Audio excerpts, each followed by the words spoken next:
अस्सलाम वालेकुम, welcome to वाइनी classroom. और आज की इस क्लास में हम लोग एक और नए प्रोग्राम के साथ आ गए।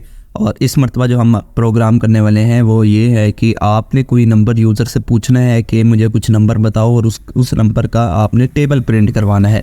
ठीक है, टेबल तो हमें पता है, जैसे 2 का टेबल अगर कोई कहे कि प्रिंट करवाओ तो 2 1 ज़ा 2 2 2 ज़ा 4, सेम लाइक दैट। सबसे पहले इसका कॉन्सेप्ट समझ लेते हैं किस तरह से हम लोग बनाएंगे। तो इस प्रोग्राम को बनाने के लिए हमें सबसे पहले तो एक यूज़र से इनपुट चाहिए होगा कि आप कौन से नंबर का टेबल प्रिंट करवाना चाहते हो। तो हम इनपुट में सबसे पहले कुछ नंबर पूछेंगे। अब अपनी एग्जांपल के लिए मैंने यहाँ पर 2 लिखा है। यहाँ पर यूज़र कोई भी नंबर दे सकता है। जब भी यूज़र कोई भी नंबर दे के एंटर दबाएगा तब हमारे पास कुछ इस फॉर्मेट में टेबल प्रिंट होना चाहिए कि 2 1 ज़ा 2, जैसे इसने मुझे 2 का कहा तो 2 1 ज़ा 2, 2 2 ज़ा 4, तो 3 ज़ा 6, इसी तरह ये जाते जाते 2 10 ज़ा 20। तो ये सारा टेबल मुझे प्रिंट होके आना चाहिए। तो अब हम इस प्रोग्राम को अचीव कैसे करेंगे। तो सबसे पहले तो मुझे एक वेरिएबल बनाना पड़ेगा नंबर नाम से, और उसको इनपुट करवाना पड़ेगा। यानी कि ये जो पहली लाइन आपको इनपुट वाली नज़र आ रही है ये वेरिएबल काम करेगा। यानी कि स्कैनफ की मदद से मुझे नंबर इनपुट करवाना पड़ेगा। NUM stand for number. जब मेरे पास नंबर आ जाएगा मैंने सिंपल एक प्रिंटफ स्टेटमेंट लगानी है। और इस प्रिंटफ स्टेटमेंट को ऑब्वियस सी बात है हम लोग लूप में लगाएंगे ताकि ये जो सारा 10 तक टेबल प्रिंट हो।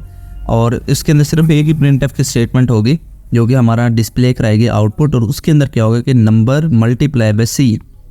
ये नंबर क्या है, अगर आप गौर करें तो जहाँ जो भी नंबर होगा वो आपको यहाँ लास्ट तक दिखाई देगा। देख रहे हो, जैसे 2 का टेबल है तो 2 से ही हर नंबर स्टार्ट हो रहे हैं। तो हमने यहाँ पर क्योंकि वेरिएबल उसका नाम दिया हुआ नंबर, तो यहाँ पर मुझे नंबर लिखना पड़ेगा। उसके बाद देखें तो मल्टीप्लाई का साइन आपको शो हो रहा है, तो यहाँ पर मल्टीप्लाई का साइन प्रिंटफ में डालेंगे। नेक्स्ट जो है वो C लिखा हुआ है मैंने। ये C बेसिकली काउंटर है, काउंटिंग जो कैलकुलेट करेगा, यानी कि जो 1 से लेकर 10 तक काउंट करेगा। देखें अगर आप पहले स्टेटमेंट में 1 हो रहा है, फिर 2 हो रहा है, फिर 3 हो रहा है, इसी तरह नेक्स्ट में 4 होगा, फिर 5 6 7 8 9 10। तो यहाँ पर C की वैल्यू जो है वो चेंज होती रहेगी। उसके बाद इक्वल टू का साइन है, यहाँ पर भी इक्वल टू का साइन है। उसके बाद ये जो रिजल्ट है ये कैसे कैलकुलेट हुआ, बेसिकली इन दोनों को मल्टीप्लाई करने से मेरे पास ये रिजल्ट आया। जैसे 2 × 1 इज इक्वल टू 2, सिमिलरली 2 × 2, अच्छा यहाँ 4 आना था ओके, हमें टेबल भी नहीं आते, चलो कोई बात नहीं। तो 2 × 2 यहाँ पर 4।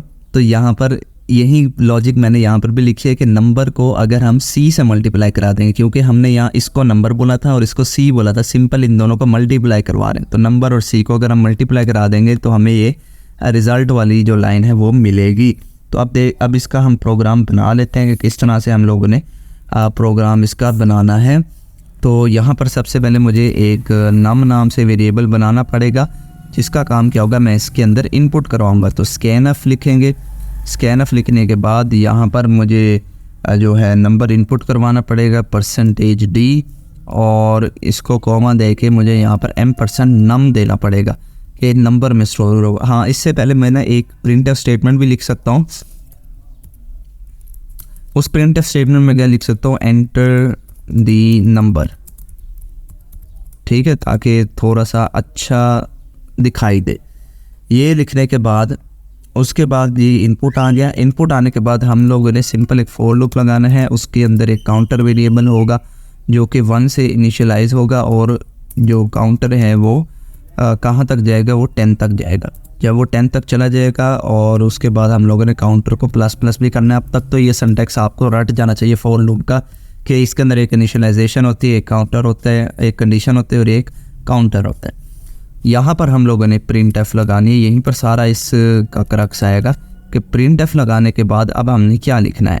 तो यहाँ पर हम लोगों ने सबसे पहले तो लिखना है एक %d लिखेंगे।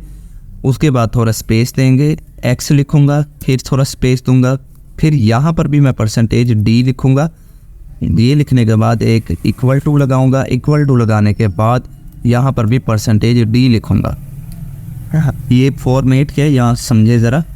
पहला %d ये नंबर डिस्प्ले करेगा, दूसरा %d ये C की वैल्यू डिस्प्ले करेगा, और तीसरा %d इन दोनों को मल्टीप्लाई करने के बाद जो रिज़ल्ट आएगा वो वैल्यू डिस्प्ले करेगा।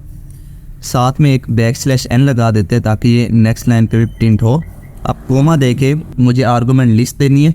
तो पहला नंबर %d में क्या स्टोर होना है, नंबर, तो वो नंबर आ गया। दूसरा C और तीसरा नंबर को मल्टीप्लाई करवाने के बाद सी के साथ जो भी रिज़ल्ट आएगा वो डिस्प्ले होगा।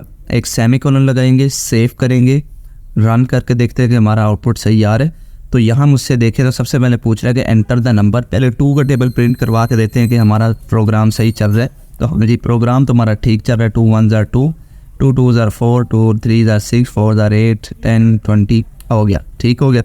अब हम एक दफ़ा फिर से समझ लेते हैं कि मैंने किया क्या। मैंने पहले एक नंबर इनपुट लिया, यूज़र से पूछा कि आप कौन से नंबर का टेबल प्रिंट करवाना चाहते हो। स्कैनफ का सिंटैक्स हमें मालूम है, वेरिएबल डिक्लेयर करना हमें आता है। एक प्रिंटफ स्टेटमेंट लगा दी ताकि वो वहाँ पर ये लिखा हुआ है कि एंटर द नंबर, यहाँ तक तो क्लियर है। उसके बाद एक फॉर लूप लगाया है हमने भी, जो कि काउंटिंग करेगा 1 से 10 तक, क्योंकि नॉर्मली हमारे जो टेबल होता है 1 से 10 के अंदर ही प्रिंट होता है। यहाँ पर हमने एक प्रिंटफ थोड़ी सी टेक्निकल लगाई है। वो कैसे लगाई है, हमने 3% लगाया। हमने पहले तो टेबल का फॉर्मेट लगाया। ये जो %d है इसकी जगह हमारे पास नंबर की वैल्यू आएगी, लेट्स सपोज जैसे 2 आ गई, फिर उसके बाद x प्रिंट होगा यानी कि मल्टीप्लाई, उसके बाद यहाँ पर c की वैल्यू प्रिंट होगी। तो c की वैल्यू शुरू में क्या है 1, तो यहाँ से 1 आ जाएगा। उसके बाद इस वाले इक्वल टू के बाद जो % है इसके अंदर देखें तो मैं नंबर को c से मल्टीप्लाई करा रहा हूँ, यानी कि नंबर को c से 2 1 are 2, तो यहाँ से 2 आ जाएगा। तो ये कुछ इस तरह का प्रिंट हो के आया था ना, आया था। उसके बाद \n हमें पता है स्केप सीक्वेंस है जो कि नेक्स्ट लाइन पे मूव कर देता है, यानी कि जो 2 1 are 2 प्रिंट हो गया उसके बाद ये नेक्स्ट लाइन पे आ जाएगा। क्लियर। तो यहाँ मैं दोबारा इसको ठीक कर देता हूँ कि यहाँ %d आएगा, यहाँ पर भी %d आएगा, एंड इस 2 की जगह भी %d आएगा।